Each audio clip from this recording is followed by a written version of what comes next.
राधे राधे दोस्तों। आशा रखता हूँ परमेश्वर भगवान श्री कृष्ण की कृपा से आप सभी लोग कुशल हैं। और मेरा यूट्यूब चैनल राधा मदन मोहन में आप सभी का स्वागत है। फिर से मैं सत्य गौरदास आप लोगों के साथ एक नया वीडियो लेके आने के लिए सोच रहा हूँ। तो आज हम जिस विषय के ऊपर चर्चा करने के लिए जा रहे हैं वो विषय बहुत ही गंभीर है, और इस विषय से हम धीरे धीरे और कई सारे विषयों में प्रवेश करेंगे।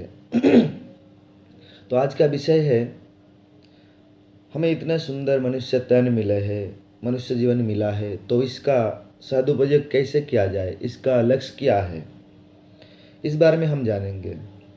बहुत सारे माता पिताएं हैं और बहुत सारे लोग भी हैं जो ये सोचते हैं कि मेरे बेटा बड़े होके वकील बनेंगे, जज बनेंगे, या तो टीचर बनेंगे, डॉक्टर बनेंगे, इंजीनियर, बहुत कुछ बनेंगे। ये लक्ष्य होते हैं उन माँ बापों की। और कोई सारे हैं ऐसे भी बच्चे हैं जिनका सपने भी ऐसे हैं, बड़े होके ये बनेंगे, वो बनेंगे, फिर इतना पैसे कमाएंगे बहुत कुछ।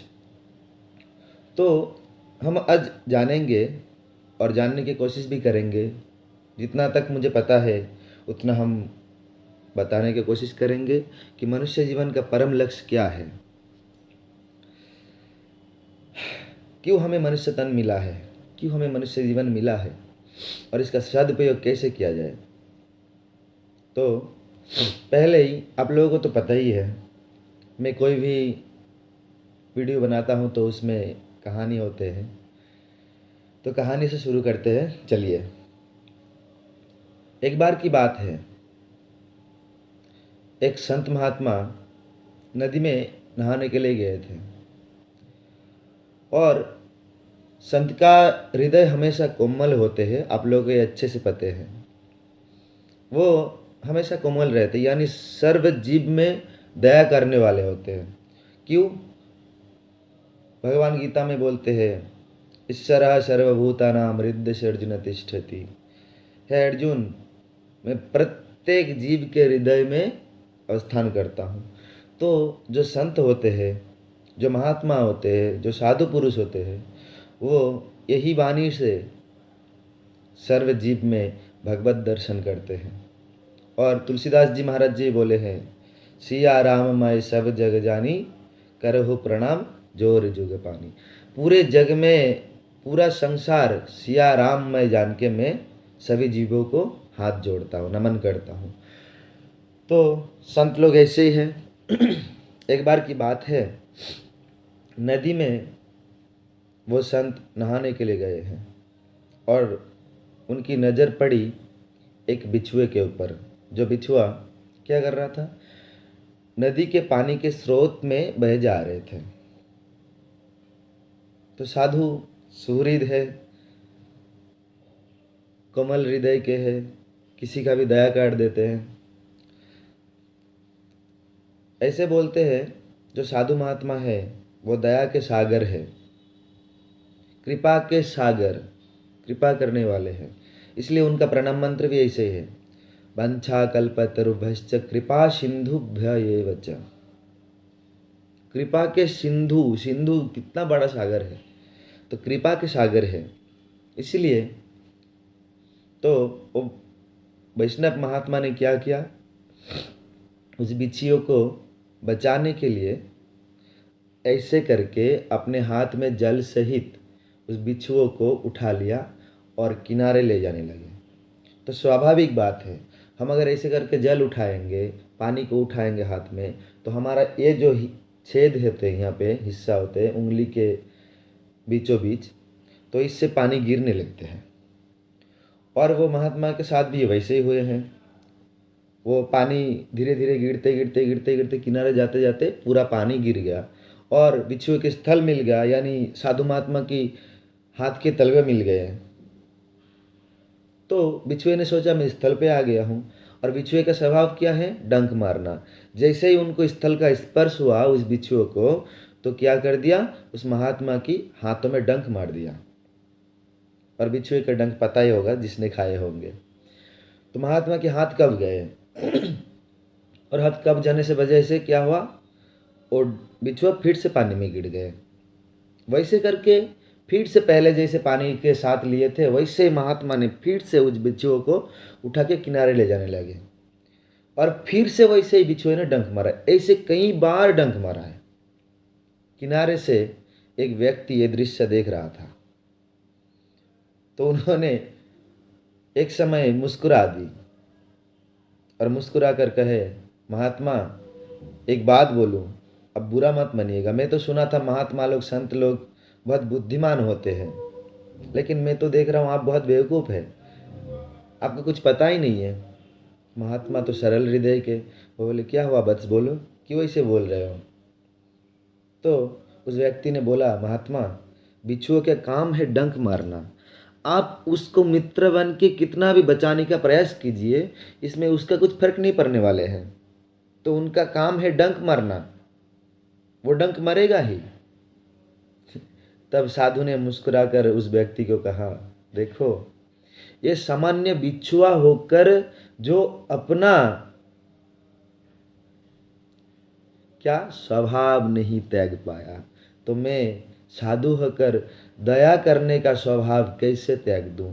ये तो बिच्छुआ है, ये इतना सामान्य छोटा सा एक जीव है जो क्या अपने डंक मारने का स्वभाव त्याग नहीं पाया, और मैं साधु किस बात की हूँ जो डंक मारने के बाद मैं अपना स्वभाव त्याग दूं। धन्य है वो साधु। तो किनारे पे खड़े वो व्यक्ति समझ गया, सही में साधु तो साधु ही होते हैं। तो मेरा कहने का मतलब यह है, इस संसार में जितने भी सारे जीव हैं, छोटे से लेकर चींटी से लेकर हाथी तक, बड़े तक, कोई अपना अपना स्वभाव त्यागते नहीं है। चाहे कितना भी दुष्परिस्थिति क्यों ना आ जाए उनके जीवन में। कभी हमने ऐसे सुना है क्या कि कभी शेर भूख के मारे घास खा लेते हैं।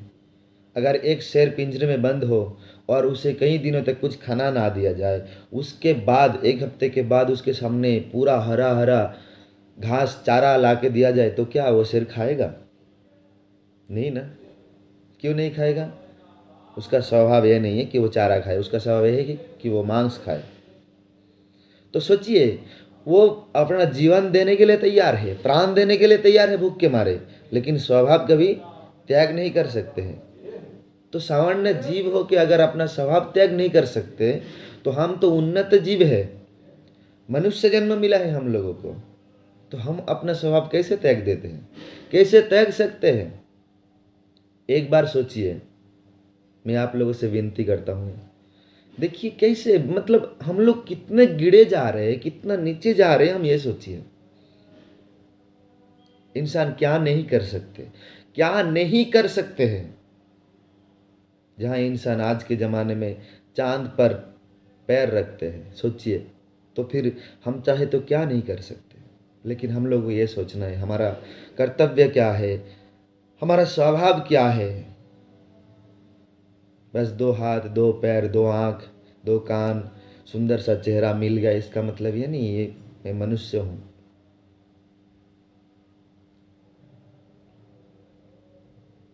और ऐसे मनुष्य बन के कुछ फायदा भी ना हो, जिसको अपने स्वभाव के बारे में पता ना हो, जिसको आपके कर्तव्य के बारे में पता ना हो, जिसका अपने लक्ष्य के बारे में पता ना हो।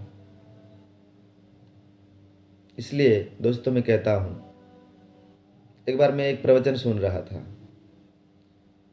उसमें बोला गया था, हे इंसान, तुम कभी पिता मत बनो चलेगा, बेटा मत बनो चलेगा, राजा मत बनो चलेगा, लेकिन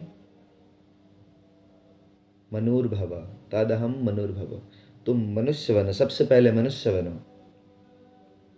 सच्ची बताऊं दोस्त, आजकल के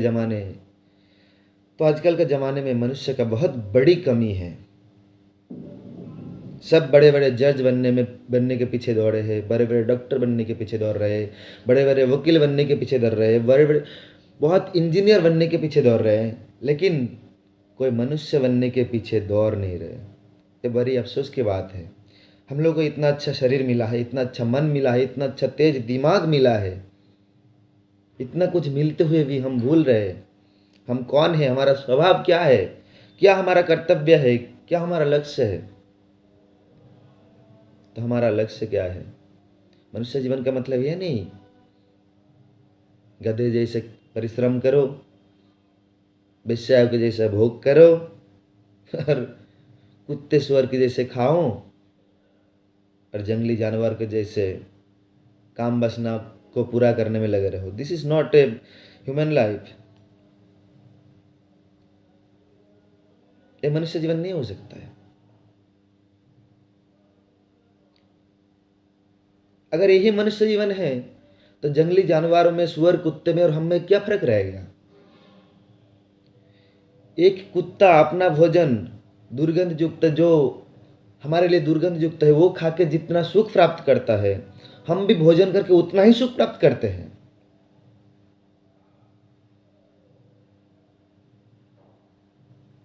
एक भालू सो के जितना सुख प्राप्त करते हैं उतना सुख हम भी प्राप्त करते हैं। तो फर्क क्या रह गया? नहीं, फर्क एक है। क्या? मनुष्य जीवन मिला है हम लोग को तपस्या करने के लिए, ये सब करने के लिए नहीं मिला।